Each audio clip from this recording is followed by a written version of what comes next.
Bonjour à tous et bienvenue dans cette dernière table ronde pour cette Ankama Convention numéro 5. On est dimanche, c'est la fin de journée, on va parler d'animation. Avec nous, on a Thomas Guittard, qui est directeur artistique de doublage sur Wakfu notamment et sur d'autres animés. Tu fais des voix aussi, notamment celle de Triste Pain. 1, 2, 3, oui, exactement. Exactement, ça marche. Salut Thomas, avec toi il y a Marc Aguès, qui dirige le site Katsuka, qui d'ailleurs fait beaucoup de choses pour le site Katsuka. Voilà, et je fais même une émission sur No Life qui s'appelle Katsuka aussi depuis janvier. Donc je suis ici en tant qu'amateur d'animation. Et avec nous, on a aussi Jean-Louis Champeau, qui est storyboarder sur Bonjour. Mandarin & Co notamment. Exactement, enfin voilà, Pour Normal. Voilà. Donc, je suis intermittent du spectacle, je travaille dans l'animation, d'une boîte à l'autre, voilà. Bon, bref. Et Fafa Togora, qui est storyboarder à la base aussi, réalisateur de certains épisodes de Wakfu. Voilà, exactement. Donc, storyboarder sur Wakfu, et des fois réalisateur sur Wakfu, réalisateur de mini Wakfu et d'autres trucs. On parle d'animation, évidemment, d'animation en France, d'animation en Europe. On va même essayer de faire un état des lieux, de voir si ça va bien, si ça va mal. D'ailleurs, comment ça va l'animation en France en ce moment et en Europe ? Vous regardez pas comme ça, Marc ? Bon, je vais commencer, hein, vu que je suis un amateur, je suis surtout un spectateur. Hein. Donc l'animation va très bien, je trouve, en salle. On a des choses assez variées. Par contre, à la télé, il y a peu de choses pour moi, en fait. Moi qui suis vieux. C'est-à-dire, comment ça, peu de choses ? Peu de choses pour jeunes adultes. C'est beaucoup de preschool, beaucoup de programmes pour jeunes. Donc voilà. Il y a des séries comme Wakfu qui peuvent taper un petit peu plus adultes, mais voilà. Donc ça, c'est une remarque de base évidente. Donc je sais pas. Mais je sais pas si tout le monde est d'accord avec toi ou. À la télé en France. Hein. Je t'en prie, Marc. Vas-y. Non, en fait, oui, écoute, j'abonde complètement dans ton sens et ça va de pair avec une logique en fait d'évolution par rapport au format en fait des épisodes d'anime et des séries qui sont proposées. Il y a de moins en moins de formats longs. En fait, il y a de plus en plus de formats courts qui sont produits et très souvent ça va effectivement dans le sens soit de projets un peu preschool, de choses un peu graphiques et effectivement oui il y a moins cette case un peu jeune adulte pré-ado, ça manque un petit peu, oui, effectivement. Ouais. Qu'est-ce que tu appelles des formats courts ?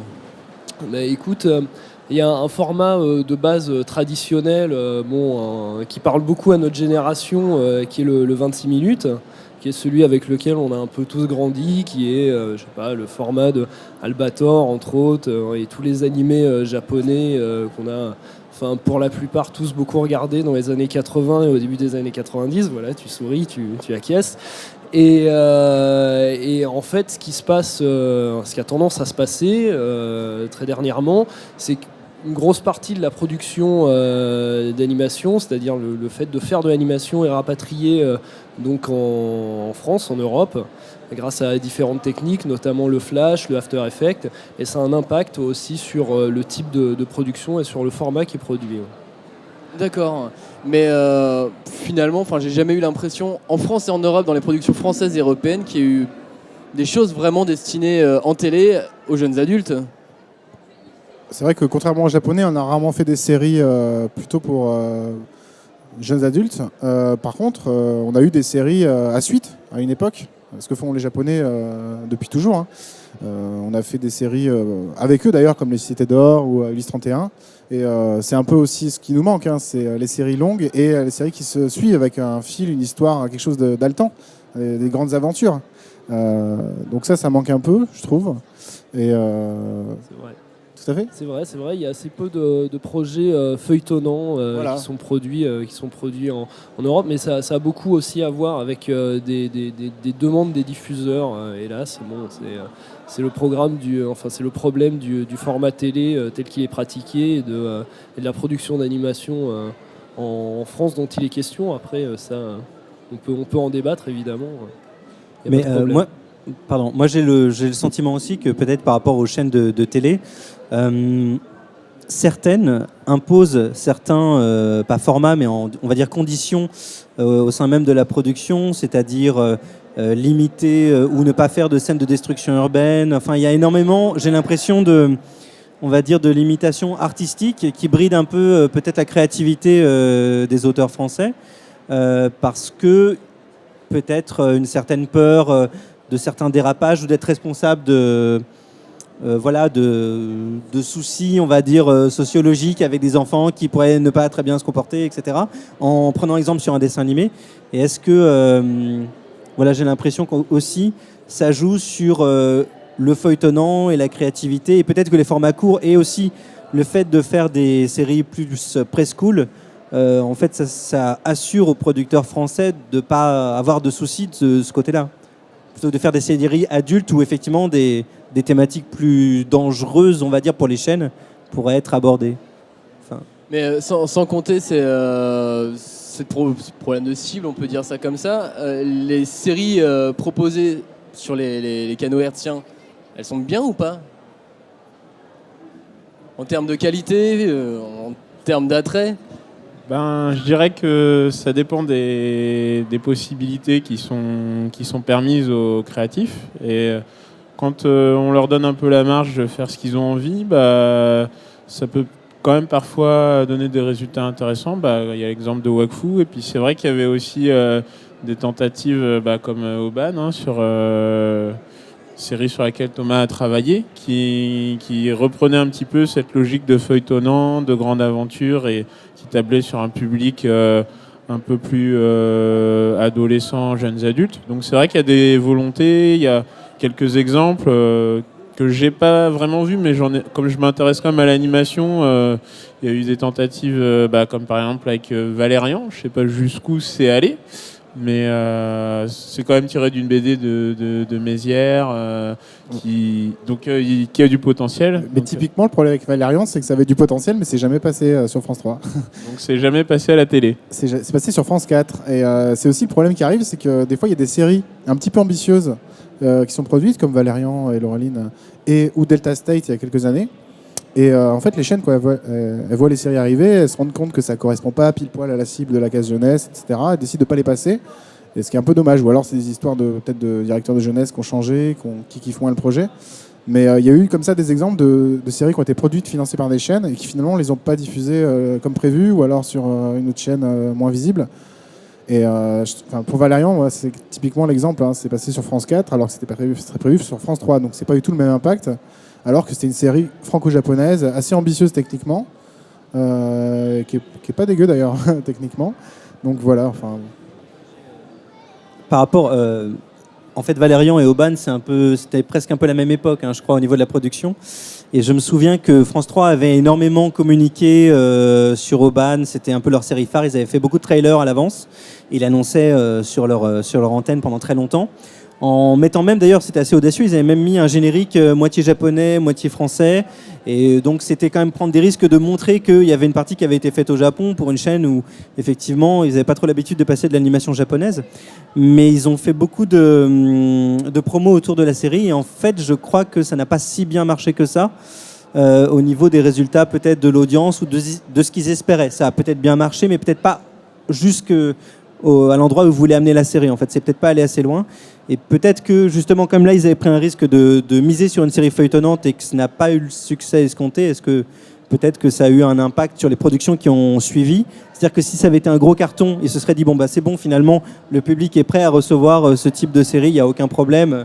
Le fait que ce soit feuilletonnant, finalement, c'est pas tant un problème, parce que pour eux, si c'était un problème, c'était aussi parce qu'ils aiment bien diffuser pas forcément les épisodes dans le bon ordre. Ils ont envie de diffuser un peu quand ça leur chante.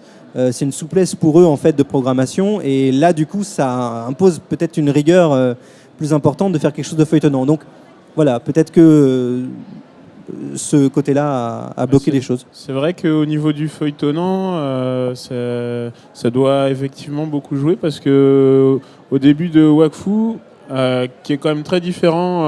Le début de la série est différent de ce qu'elle est devenue actuellement, où ça s'achemine dans les épisodes, on va dire à partir du 12-13, vers quelque chose de très feuilletonnant, alors qu'au départ, c'était plutôt des one-shoot un peu classiques c'est pas dérangeant si on les a pas vus dans la continuité, mais du coup, on perd quand même le potentiel épique et d'immersion du fait qu'on suit des personnages qui peuvent évoluer. Donc ça, c'est peut-être aussi un truc que les chaînes doivent prendre en considération par rapport à leur grille de programme et le résultat qu'ils veulent obtenir, quoi, en fait. Ouais, mais pourtant, il y a toujours eu quand même, dans les années 90, des séries à suite. Ça a marché, ça... Voilà, Dragon Ball, ça a fait ses preuves. C'est vrai que ça a existé, mais j'ai l'impression qu'entre les années 90 et maintenant, il y a eu quand même une période de creux où il y a, à part les séries japonaises à voir en DVD ou par des moyens illégaux, c'est vrai que il n'y a pas trop cette logique-là.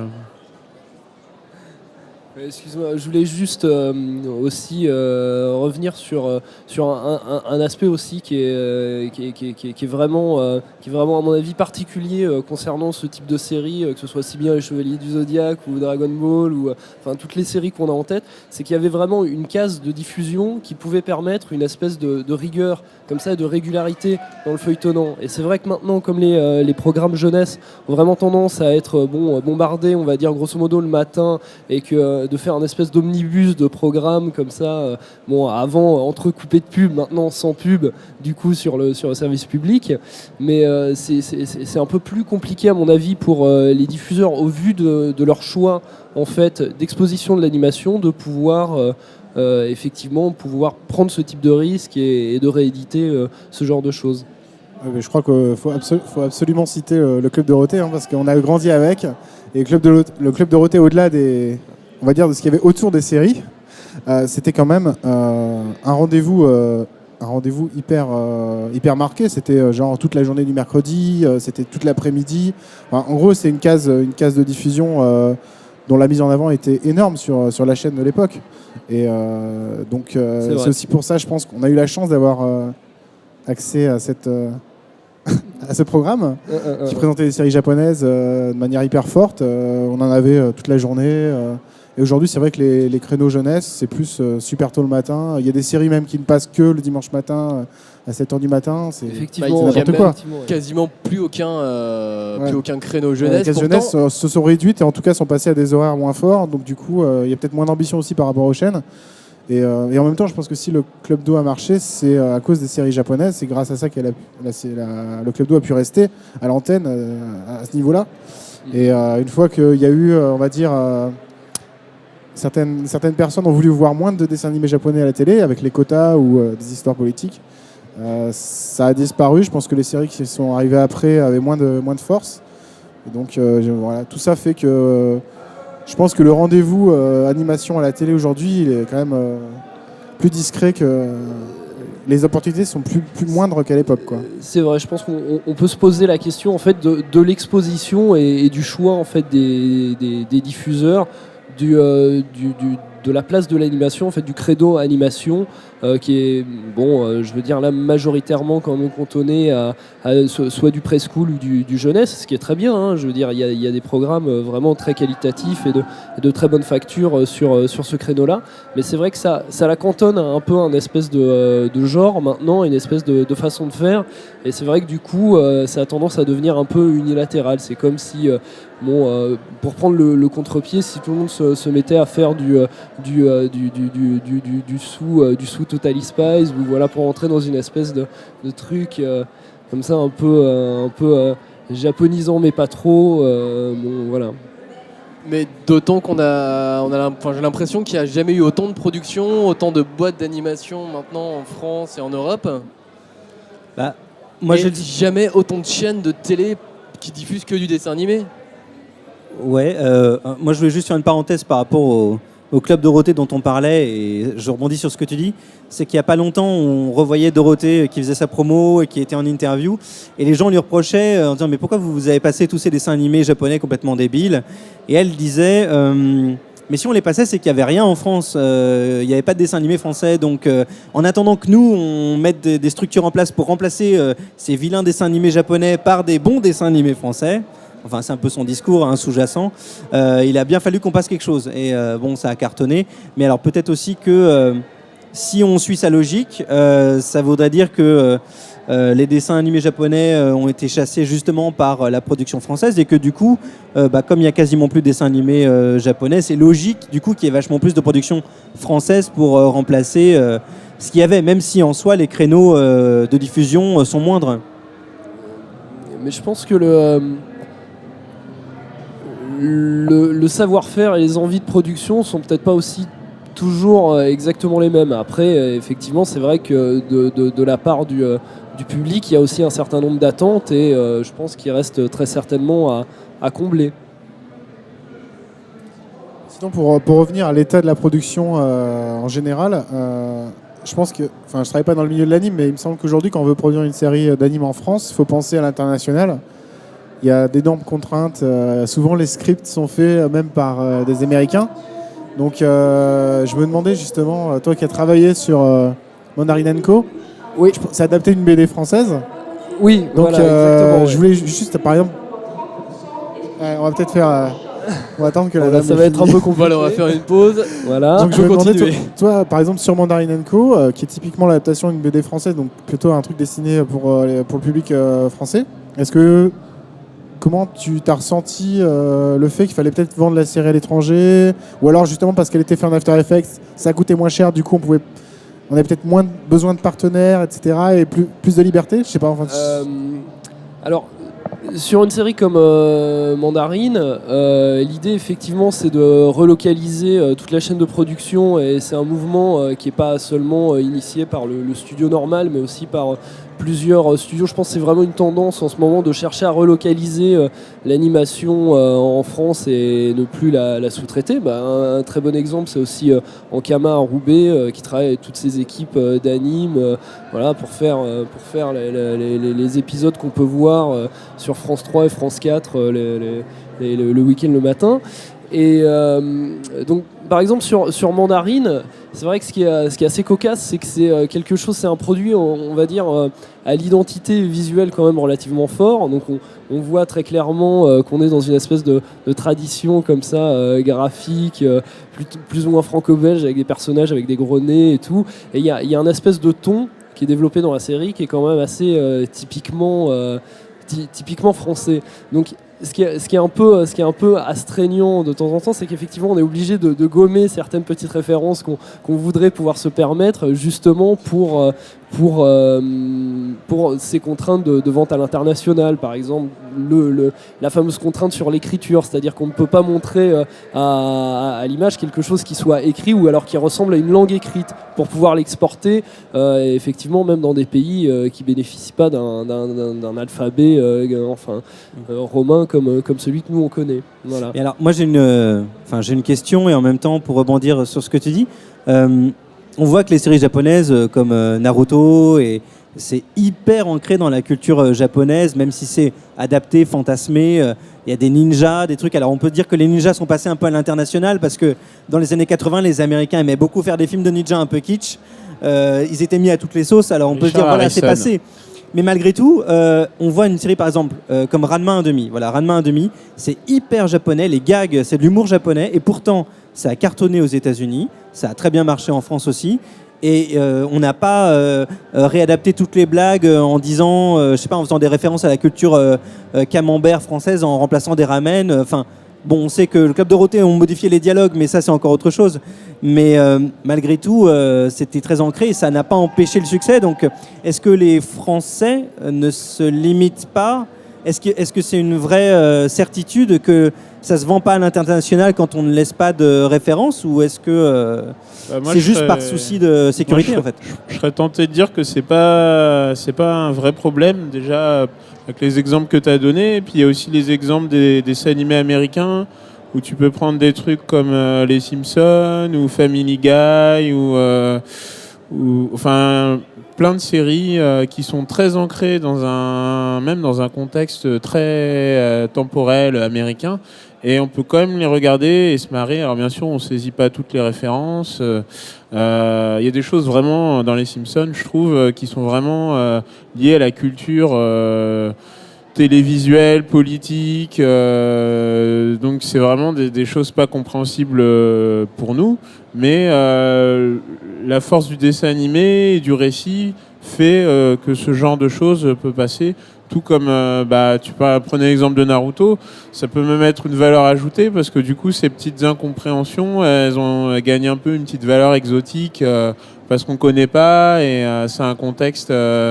qui est un peu séduisant, donc au contraire je dirais même que c'est intéressant parce que ça va un peu au-delà de ce qu'on connaît et ça ouvre un peu. Alors c'est vrai que les contraintes dont parle Jean-Louis, elles existent, on nous dit qu'il faut pas écrire des mots, il y a un certain code, on va plus les comprendre, mais je pense que si le dessin animé est suffisamment bien fait, on peut tout à fait s'immerger dedans sans ces problématiques. Enfin.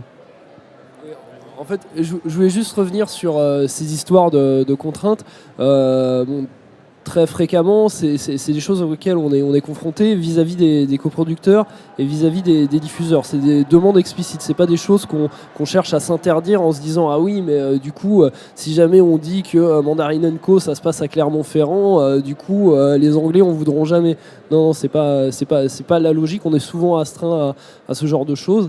Et voilà. Et effectivement, je pense qu'il y a une vraie plus-value dans le fait de revendiquer une certaine forme de culture et au contraire être fier d'un espèce de patrimoine qu'on peut revendiquer quel qu'il soit.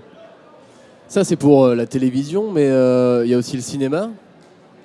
Là on peut se permettre déjà plus de choses ou c'est encore pire? Enfin le cinéma ou les productions on va dire non prévues pour la télévision, pour des cases précises, sur des formats précis. Franchement je pense que pour le long métrage on n'a pas à rougir, on a peut-être pas autant de films qui sortent qu'aux États-Unis chaque année, mais on a des films très singuliers, très différents. Récemment, par exemple, Lascar. Enfin, pour moi, Lascar, je ne sais pas si vous l'avez vu.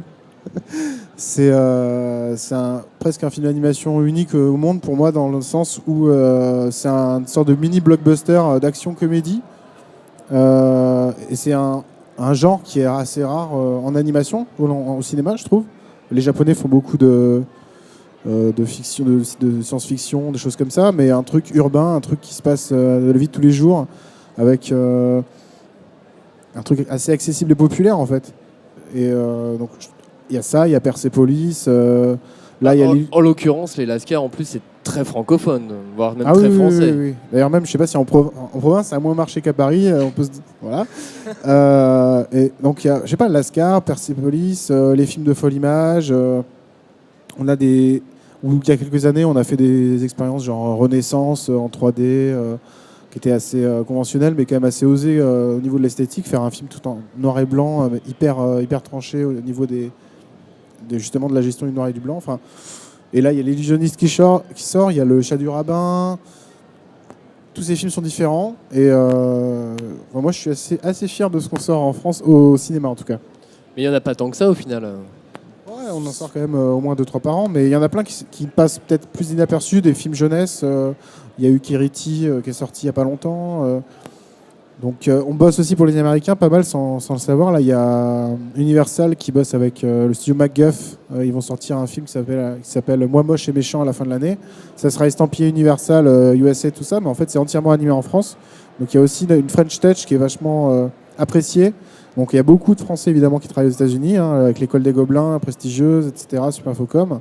Mais maintenant, il y a Universal qui confie un film en entier à un studio français, et apparemment ils vont en faire d'autres, je crois. Donc on a quand même, je pense, on est quand même assez valorisé et respecté dans le monde pour notre savoir-faire technique, et même et après, à mon sens, pour des films d'auteur. Même au Japon, je pense que des choses comme Persepolis, Illusionniste, il n'y a pas forcément de comparaison. Voilà quoi. Pour terminer, il manque quoi alors en France? Il manque une série phare qui va... Wakfu sur France 3 qui cartonne. Il manque quoi en fait? Est-ce qu'il faudrait une série feuilletonnante longue où il se passe des choses et... Moi, je serais tenté de dire que ce qui manque pour l'instant, c'est on va dire, je serais tenté de dire que la balle est un peu dans le camp des diffuseurs. Maintenant, après, la balle est aussi dans le camp des téléspectateurs, c'est-à-dire quelles sont leurs attentes et est-ce que effectivement ce serait viable pour un diffuseur d'investir dans quelque chose de vraiment très ambitieux dans l'anime. Moi, je le pense, en tout cas, je le souhaite. Et voilà. Et est-ce qu'il serait prêt à comprendre que le dessin animé, c'est aussi pour les jeunes adultes ou les adultes tout court? Je crois que pour les jeunes adultes, c'est mort pour l'instant parce qu'il n'y a pas de cases en fait. Il faudrait vraiment créer des nouvelles cases sur les chaînes pour des dessins animés. Et il faudrait en lancer beaucoup en prod en fait pour pouvoir marquer le coup et créer un rendez-vous pour un autre public. Peut-être que ça viendra des chaînes, je sais pas, de la TNT ou du câble, qui correspondront peut-être beaucoup plus riches, qui produiront peut-être des... Parce qu'il y a des choses qui existent, on peut penser à Lascar, qui est revenu l'an dernier, ou il y a 2 ans, je sais plus, ils ont fait la saison 2, des choses comme Avez-vous déjà vu, qui est complètement différent sur M6, mais qui est pour moi une référence de diversité de style complètement délirant. Donc M6, je trouve d'ailleurs c'était dans la case... Enfin M6 a une chouette case où il y a eu Kaamelott, où il y a eu... ça c'est pas mal, il faudrait vraiment que l'anime puisse plus souvent s'y faire sa place. Et sinon, juste pour finir, je trouve que ça manque... Les séries, si on reste sur le jeunesse, ça manque d'aventure, de feuilletonnant, comme on avait dit, et aussi un peu de folie, tout simplement. J'aimerais bien avoir un Bob l'éponge français, parce que Bob l'éponge, c'est sur TF1, mais si quelqu'un veut faire Bob l'éponge, un projet dans le genre, et qu'il présente à TF1, je suis sûr qu'il se fait virer, rejeter, c'est trop... Bob l'éponge, pour moi, c'est presque anxiogène pour les petits. Il y a des trucs hyper violents. Et là, il y a une nouvelle série sur Cartoon Network qui vient de démarrer, Adventure Time. C'est pour moi une des références absolues. C'est mieux que Bob l'éponge. Et c'est vraiment ce que j'aimerais voir en France. J'espère qu'Adventure Time va être diffusé sur TF1. D'ailleurs, ça serait assez marrant. Oui, moi je voulais dire, à un moment, en fait, il y a encore pas si longtemps, France 3 avait encore une case pour l'animation un peu à part, parce qu'il y avait Lucky Luke qui était diffusé à 20h. Et bon, je ne sais pas si ça a pris ou pas, je ne sais pas si ça a marché, mais en tout cas, il y avait le dimanche soir à 20h un épisode de Lucky Luke. Donc c'était assez atypique, c'était complètement en dehors des cases jeunesse. Et on sait que Lucky Luke, c'est quand même assez transgénérationnel. Il y a des gens qui ont 40-50 ans qui disent Lucky Luke comme 20 ans. Donc du coup, c'est vrai que c'était assez nouveau. Mais il faut se souvenir aussi que même dans les années 80, moi je me souviens quand j'étais plus jeune, Ulysse 31 aussi passait à 20h dans ces eaux-là, ou 19-20h sur FR3 à l'époque. Oui, puis Canal Plus avait essayé avec, bon c'est japonais, mais avec GTO sur une case à 18-19h. Et ça avait plutôt bien marché. France 4 avait aussi essayé à son arrivée sur la TNT avec des Get Bakers et autres. Moi, j'ai l'impression que il y a une certaine maturité chez les artistes français au niveau de la création, et qu'il y a des essais ponctuels qui sont tentés aussi bien dans les séries que dans le long métrage d'animation, mais qui manque peut-être globalement la prise de conscience que l'animation, c'est un média artistique important et qui devrait faire partie du paysage et avoir sa place comme tous les autres comme les séries ou les émissions. Et c'est vrai que l'animation, même si on trouve ça joli et tout ça, c'est pas vraiment encore, je pense, intégré au paysage. Il y a des exceptions, il y a des coups d'essai talentueux, mais je pense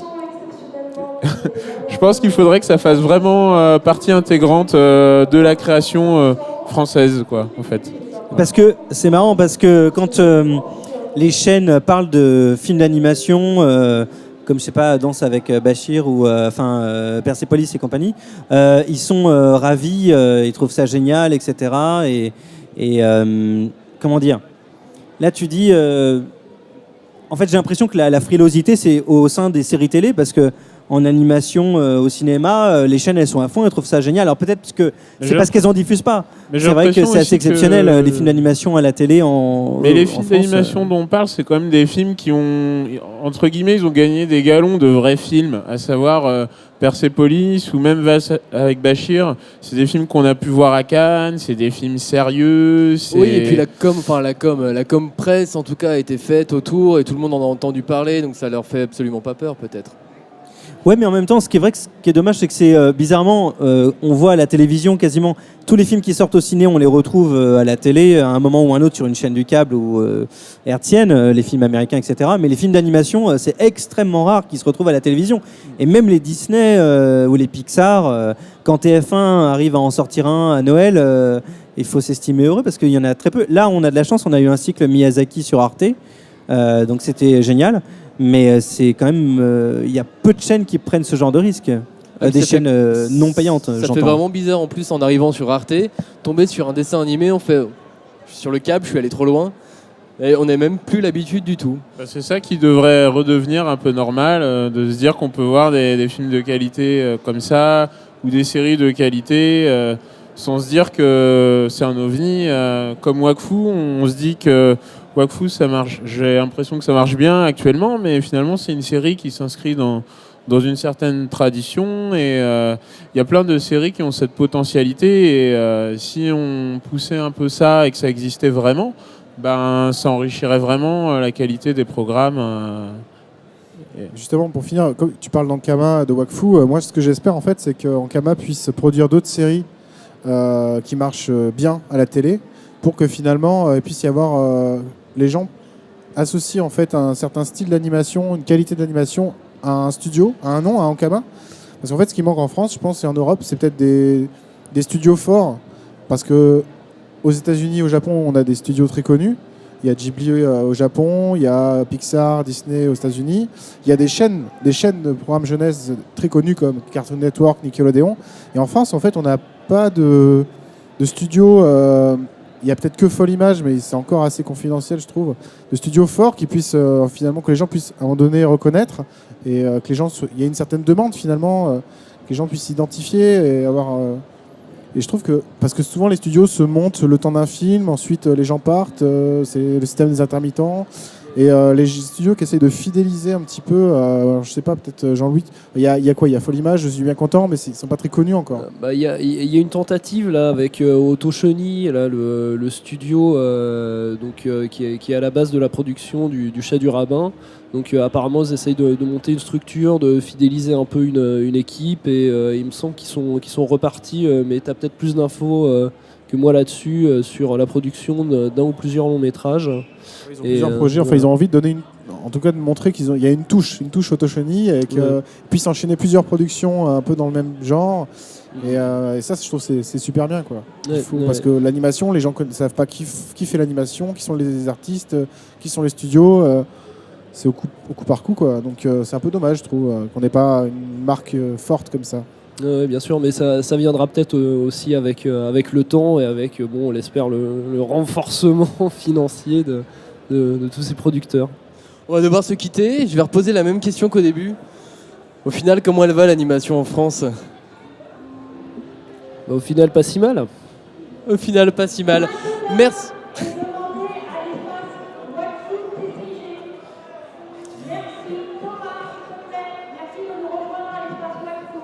J'arrive. Thomas, c'est peut-être pour toi. Merci beaucoup. C'est bon, j'arrive. Bon, ok.